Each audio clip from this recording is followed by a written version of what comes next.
Hello and welcome back. What we're going to be doing today is actually the fastest way to get an animated GIF working in your application regarding WPF. Whether it's C# or whether it's VB.NET, it's pretty much the same thing. There are some downfalls to this, but basically we're just looking at the quickest way to get an animated GIF to work in a PDF application. So the first thing I'm going to do is I'm going to go ahead and start a new WPF application, and you can call that whatever you want. I'm going to call this Fireball.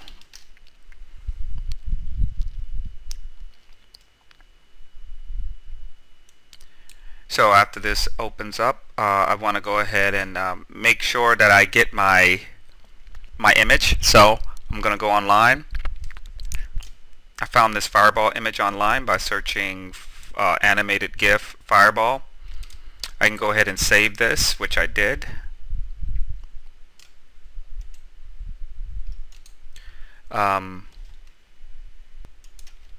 So the next thing I'm going to do is I'm going to go ahead and go to that folder. I'm going to take this Fireball image and I'm going to go ahead and drag it into my project. So you see here I have this Fireball GIF right here. It's an animated GIF. So I want to make sure I select this thing and go down to Build Action, and I want to make sure that this is an embedded resource. And now I'm going to put this as copy if newer, and I want to go ahead and save that. The next thing I'm going to do is I'm not going to put it directly on the screen. What I'm going to do is create a user control.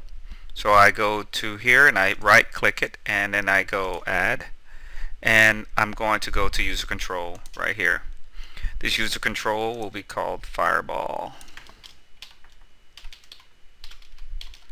UC. I'll just put underscore UC. Click add. From here I want to add now the there's a component called media element that we're going to use. Is made to this component is actually used for video and audio, but we're using it a little bit different in that we want to be able to use it for our animated GIF. So I'm going to go to here and start typing media, and I have the media element here. I go ahead and drag that here. I can go ahead and size this to whatever size I want by dragging the corners. I can hold down shift so all the corners move on both sides equally. From here I want to go and I can add the source from here, or I can just go ahead and type it. But the first thing I want to do is name this, and I'll name this Fireball Media.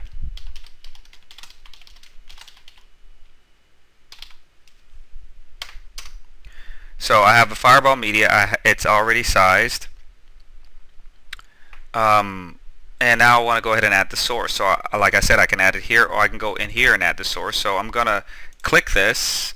I'm going to go to search, and because I have this selected, it's going to search this item, and it says source here, and what happened here, it won't necessarily find the Fireball that's in my resources here, but I don't necessarily have to give it a full URL or a full directory listing. I can just go Fireball because earlier we added it to our resources, so it's automatically going to be added as part of the program when it's ran. So all I have to do is add the name, and it's called Fireball, no uppercase, fireball.gif. Enter. And as you can see here, it added the name here, and it added the source here, which we could have typed, and as you can see, it's up here. So let me resize this just a little bit.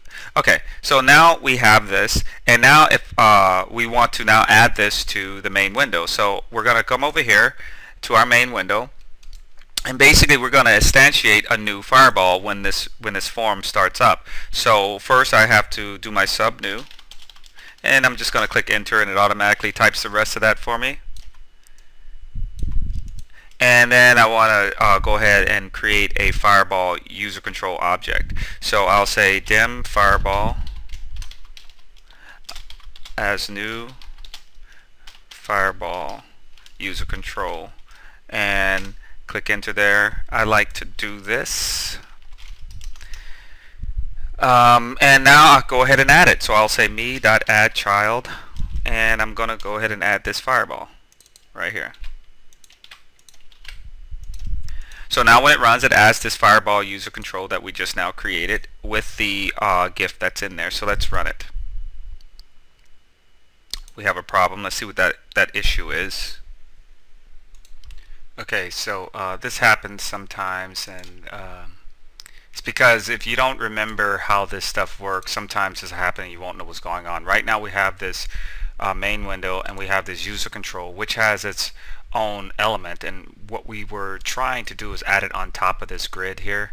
So what we're going to have to do is just get rid of this grid here, and it's going to be added inside of there. So I'm going to go ahead and save that, and now I'm going to run it, and now we have an animated GIF inside of the window. Now you notice it stops, so it's a little tricky to make this thing keep going. Just understand that the media, this component, this media element has some functions and procedures you can override. So that's pretty much what we're going to do. When this thing ends, it gives an event. So we're going to go ahead and override it in a way, or just use it. So right now, let's go here. We're in our user control element, and in here, what we want to be able to do is set the media end to a function. So there's a element in here, or property in here. I'm just organizing this so you can see it a little bit better.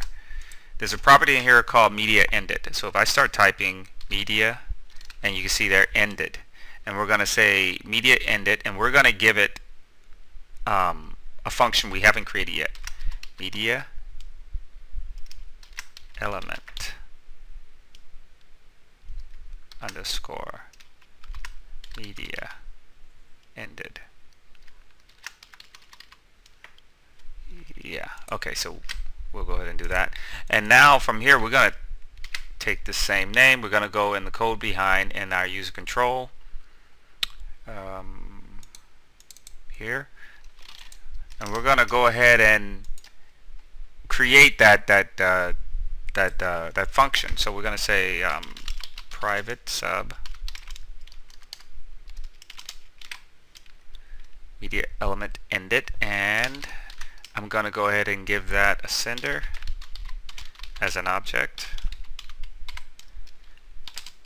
and be as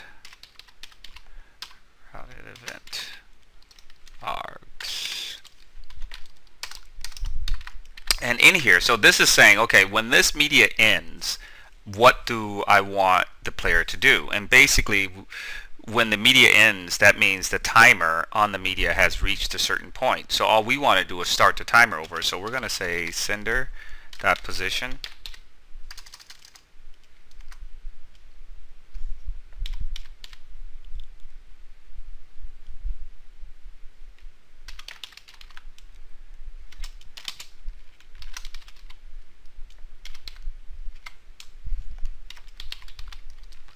And I believe it is milliseconds, and we're going to put 1 millisecond there, and that's where we're going to start it. So what we're saying, when this thing gives this end, when it ends, then this is what's going to run, and we're going to just reset the timer back to 1 millisecond, and we're running that from here on this event that happens here. So I can go ahead and save that, and let's run it and see if it loops.